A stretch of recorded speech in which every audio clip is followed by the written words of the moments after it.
얼마 전 링크드인에 어떤 글로 공방이 있었습니다. 누군가가 작성한 문장에서 찬반이 갈리고 있었죠. 회사원은 프리랜서가 아닙니다. 혼동하지 맙시다. 라는 말로 시작을 했는데요. 자율 출퇴근제에 대한 비관적인 이야기를 하면서 협업의 책임을 회피한다는 이야기를 하고 있었습니다. 즉, 다들 일하는 시간에 출근 안 하면 무책임하다 라는 표현으로 결론을 지어버린 내용이라 씁쓸했죠. 여기서 마지막에 언급한 것은 회사에 소속이 되어 일한다는 것은 단순히 월급을 받기 위한 계약 관계가 아닙니다. 함께 성장하고 더 큰 가치를 만들어내기 위한 공동체에 참여하는 것입니다. 라고 종결을 했는데요. 단순히 보기엔 괜찮은 문장입니다. 하지만 이는 회사의 발전에 동참하지 않는 자는 퇴사해라 라고 들리거든요. 그래서 저는 반박을 했죠. 말씀은 좋아 보입니다만 일반 평사원에게 왜 넌 C레벨만큼 애사심이나 주인의식이 없니? 라고 들리는 건 저만일까요? 이렇게 달아두었더니 거기에 다른 사람의 의견이 달렸습니다. 사원은 회사의 C레벨이나 주인이 아니니 협업에 대해 무책임해도 되는 건 아니죠. 라고요. 그래서 제가 다시 반박을 했죠. 놀란 제이 부시넬이란 사람이 있었는데요. 이 사람은 아타리라는 아주 오래전에 세계적인 게임 회사 사장이었고요. 유일하게 스티브 잡스가 일을 했던 회사의 오너이기도 하죠. 아타리 외에도 수십 개의 회사를 만들고 망해보고를 반복하면서 얻은 결론이 있었다고 합니다. 98%는 안정을 추구하고 2%는 혁신가가 회사의 방향을 결정한다. 즉, 잡스가 만든 프로토타입의 게임은 혁신적이었으나 그것만으로는 세상에 내놓을 수 없죠. 상품 기획에서부터 이쁜 포장과 마케팅, 고객 CS 등등 엄청나게 많은 준비 끝에 비로소 세상에 나오는 것입니다. 때문에 2%의 혁신가가 만든 혁신을 제품으로 만들어줄 98%라는 평범한 사람이 있어야지 혁신가에게 저런 일들을 시키면 회사를 그만둔다는 이야기죠. 재택이냐 출근이냐가 중요한 게 아니라 어떤 식으로든 시스템을 만들면 그에 따른 워크플로우가 따라와야 합니다. 제가 지난번에도 말씀드렸듯이 시스템이란 건 IT 소프트웨어를 말하는 게 아니라 업무에 대한 룰을 이야기하는 거라고 했었잖아요. 그동안 출근하는 시스템이 있었다면 출근 후 해야 할 것들, 하지 않아도 될 것들이 있었지만 갑자기 리모트로 바뀐다면 언제부터 업무 시작인지 체크를 한다거나 수시 체크를 해야 되는 미팅 스케줄들의 변동이나 자리를 비우는 경우의 통지 등등 어떻게 하는지 업무 플로의 변경이 많이 필요하지만 실제 경험해 보신 결과 그렇게 많은 준비를 한 회사가 있었던가요? 이걸 가지고 필자나 제글에 태클을 거는 사람들은 사원들이 편한 것만을 갖고 책임을 회피하려는 사람으로 몰아가더랍니다. 내용 중에 이런 게 있어요. 자율 출퇴근제의 혜택만 누리고 협업이라는 책임은 회피한다면 그것은 마치 프리랜서처럼 일하면서 회사원의 안정성과 혜택만 취하려는 것과 다를 바 없습니다. 라는 이야기랑 회사에 소속이 되어 일한다는 것은 단순히 월급을 받기 위한 계약 관계가 아닙니다. 함께 성장하고 큰 가치를 만들어내기 위한 공동체에 참여하는 것입니다. 라는 내용들이 있는데요. 또 다른 댓글로는 회사의 C레벨이나 주인이 아니니 협업에 대해 무책임해도 되는 건 아니죠. 라는 식의 글도 있었죠. 만약 여러분의 회사가 자율 출근제를 합니다. 하지만 시스템의 부재로 소통이 원활하지 않은 상태에서 연락이 제대로 안 되는 경우가 발생을 했다면 회사는 여러분을 혜택만 누리고 협업이라는 책임을 회피한다고 생각해 버릴 수 있다는 얘기가 아닌가요?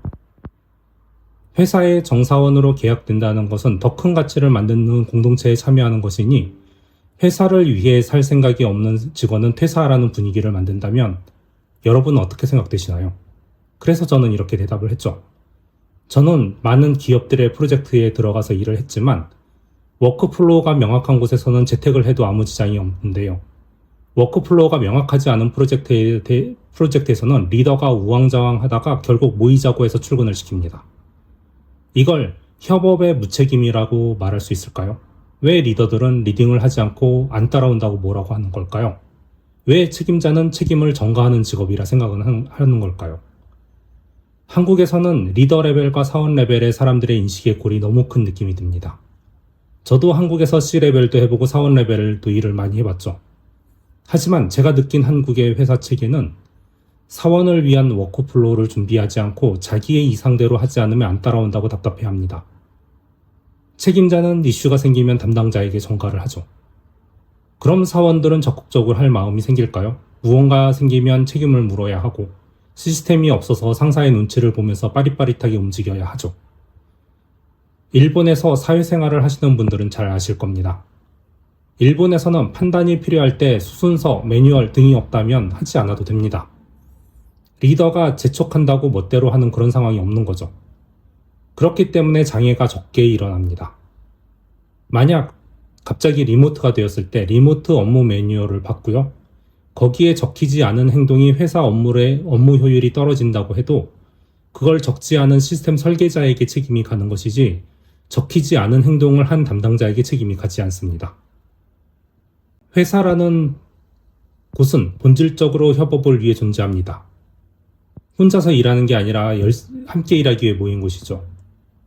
그렇다면 당연히 서로가 소통할 수 있는 시간대에 함께 있어야 되는 거 아닐까요? 내가 오후 2시에 출근을 했는데 동료들은 이미 오전부터 회의를 하고 의사결정을 내렸다면 그 과정에서 내 의견은 반영될 수 없습니다. 협업의 마찰을 줄이는 것은 생산성과 직결됩니다. 궁금한 게 있는데 땡땡님이 아직 안 오셨네. 나중에 물어봐야겠다라는 상황이 반복되면 어떻게 될까요? 처음에는 메모해두거나 메시지를 남기지만 시간이 갈수록 에이 나중에 물어보자 라고 변하고 결국은 그냥 내가 알아서 해결하자가 됩니다. 라고 적혀 있었는데요. 만약 여기서 오전부터 회의를 하고 의사결정을 내리는 것이 있었다면 출근이 2시라 할지언정 미리 출근하거나 원격 미팅을 할 수 있지 않았을까요? 아니면 미팅을 참여하지 못하는 사람을 위한 무언가가 있어야 하지 않았을까요?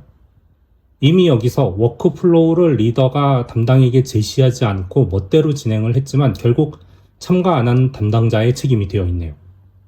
궁금한 게 있는데 안 보인다고 나중에 물어봐야겠다라는 것으로 일개 직원들에게 책임을 전가하는 게 아니라 일본의 경우는 물어보는 것이든 간단한 내용조차도 슬랙이나 워크플로우 시스템에 남기고 나홀리지 베이스를 업데이트하는 등 각자 자기네 방법으로 워크플로우를 만듭니다. 오히려 그걸 지키지 않은 사람들이 문제가 되는 거죠. 결국 소통의 방법을 제대로 위에서 정리해주지 않고 소통의 기회가 줄었다고 담당자에게 책임을 전가하는 것은 아닌지요. 회사가 제대로 움직인다는 것은 어떠한 레벨의 사람이라도 그 업무 담당이 되었을 때 동일한 품질의 결과를 낼 수 있도록 시스템이 만들어져 있어야 합니다. 사람이 바뀔 때마다 품질이 달라질 수 있는 것은 2%라고 불리는 혁신가의 위치뿐이죠. 만약 체제가 바뀌었을 때 회사가 움직이지 않는다면 소통 운운하거나 책임 운운하기 전에 리더가 바뀐 체제에 적합한 워크플로우를 제대로 만들었는지를 반성해야 하지 않을까요?